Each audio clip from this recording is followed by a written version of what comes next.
Mark Twain's The Man That Corrupted Hadleyburg was the first of two films in this presentation of the American short story. The second is William Faulkner's Barn Burning, which will begin in a moment. As you'll quickly see, Faulkner's is a very different sort of tale from Hadleyburg, although, like the earlier Twain, who created Tom Sawyer and Huckleberry Finn, Faulkner's story is told from the viewpoint of a young man. His reaction to the people and events he encounters provides us with the author's critical view of man. Faulkner and Twain are among the most influential writers in American literature. Both of them enlarged upon the geography of their youth to create mythical embodiments of the American character. William Faulkner came from Mississippi. He was a product of the South. And there was a fascination with his own family history that seems to have started him off as a writer.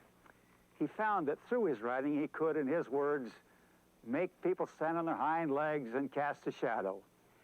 He began to put together a private world, a mythical place of his own, a county where he wrote the history, drew the map, filled the hamlets and towns with people.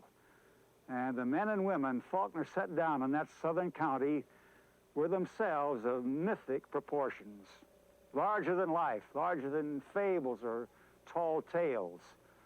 His work was rooted in monumental classical themes like the Greek sagas. His melodramatic epic encounters overflowed the boundaries of any region, and his writing possesses a fineness of structure, an intensity, a clarity of voice that altogether has given him a firm place among the world's greatest literary artists. It's also given him a reputation of being difficult, hard to understand, but there's no question he could really tell a story.